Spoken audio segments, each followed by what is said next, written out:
Hello, and welcome to this lecture on ethos, pathos, and logos, and how you can use the three of those to build evidence to run the gamut in your papers. Okay, so we're going to start with ethos first.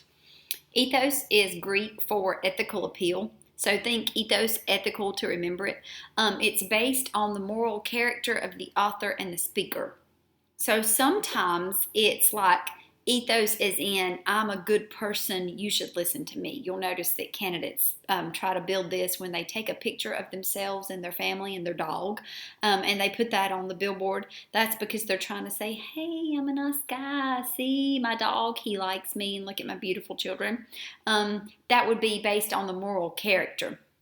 Sometimes ethos is also like where you drop the name of a big dog, like a Dr. So-and-so or the director of such and such organization.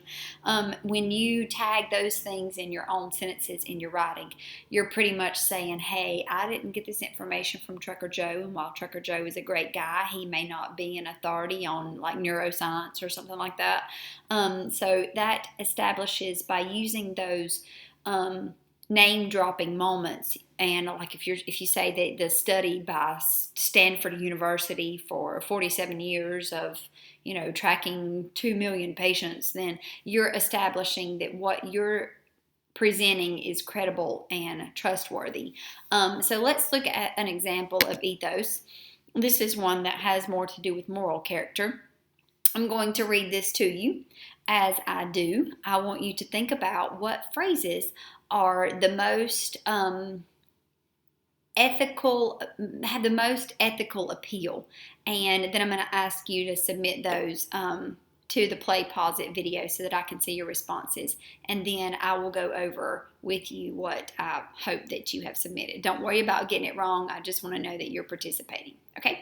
All right, so this is President Obama's Democratic presidential candidate acceptance speech. So this is when he was actually just nominated to run for president, and these are some of the promises he made. He said, I will end this war in Iraq responsibly and finish the fight against al-Qaeda and the Taliban in Afghanistan. I will rebuild our military to meet future conflicts, but I will also renew the tough, direct diplomacy that can prevent Iran from obtaining nuclear weapons and curb Russian aggression.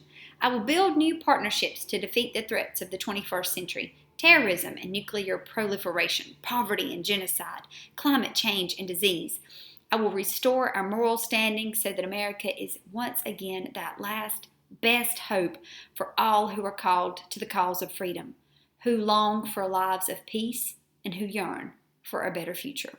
So, what about this is establishing his ethical appeal? Okay, so there are lots of answers that you could include here. Some of the more obvious ones is that he says he will end the war responsibly. So he's saying, you can trust me, I'm going to do it right. When he also says finish the fight, he's also saying, I'm going to do what's right because I'm going to end this and we're going to be on the right side. When he says tough, direct diplomacy, he's saying that he's going to do things correctly, that you can trust him to get the job done when it comes to serious issues like nuclear weapons and our Russian aggressors. Then he has a huge list of things right here that he is going to, that he wants us to trust him to take care of. Terrorism and nuclear proliferation, poverty, genocide, climate change, and disease. And then he's got some big ones right here where he's like, restore our moral standing. So pretty much what he's saying is trust me, trust me, trust me, trust me, trust me, trust me, trust me, over and over again. So let's start. That's ethos. Building ethical appeal. Let's talk about pathos. Pathos persuades by playing on the audience's emotions, because this is Greek for emotional. It's not quite as easy to remember as the ethos, ethical. But pathos, don't think, maybe you could think about how if you're feeling pathetic, you would be emotional. But it doesn't mean pathetic. It just means emotional. We could go back to President Obama's speech, there was a lot of pathos in there working at the same time. Something can be pathos, ethos, and logos all at the same time. It doesn't necessarily have to be one or another, because of a lot of things that he was saying right here. Who long for lives of peace and yearn for a better future, cause of freedom. Those are all emotional words. Word choice is very important in pathos. It's the word choice. Let me show you here. This is Winston Churchill's speech to the British people after the country was just about to fall to German hands in World War II. Now, that didn't happen, but it looked like it was going to happen. The Germans had bombed civilian populations. The cities were destroyed. The British people had sent their children to the countryside because it wasn't safe to stay in the city anymore. In fact, that's the premise at the beginning of the line, "The Witch in the Wardrobe." That's why they are sent to their uncle with the magic wardrobe. If you've read or seen any of those works, but anyway. So you must understand that the people were at their wits' end when Churchill was saying this. So using pathos in his writing is very important, because he really needed to build their emotions, because their morale was at an all-time low. So this is what he says. So in a second, I'm going to ask you to give me some emotional phrases, okay? This is the lesson. Never give in. Never give in. Never, never, never. In nothing, great or small, large or petty. Never give in, except to convictions of honor and good sense. Never yield to force. Never yield to the apparently overwhelming might of the enemy. We stood all alone a year ago, and to many countries it seemed that our account was closed. We were finished. All this tradition of ours, our songs, our school history, this part of the history of this country, were gone, finished, and liquidated. Very different is the mood today. Britain, other nations thought, had drawn a sponge across her slate, but instead our country stood in the gap. There was no flinching and no thought of giving in. And by what seemed almost a miracle to those outside these islands, though we ourselves never doubted it, we now find ourselves in a position where I say that we can be sure that we only have to persevere to conquer. Okay, so what makes this emotional? Give me some examples. All right, so pretty much I set you up for success. You could put anything. The never, never, never give up. The never give in. The honor and good sense. All of those are emotional. The apparently overwhelming might of the enemy is emotional, because he's saying, we're down for the 10 count, but we're getting back up, boys. He's saying the tradition of ours, our culture, school songs, our history, all of that is emotional. That's why we sing the national anthem. It's all about keeping that emotion going, the patriotism for our country. Phrases like, had drawn a sponge across her slate. Man, he's making a metaphor suggesting that Britain was about to be erased, expunged. Bye-bye. But no, so he's saying all we have to do is persevere to conquer. All of these words are emotional. Think about what specific word choice that he uses, like the sponge and liquidated. All of those things and persevere, conquer, all of those words are emotional.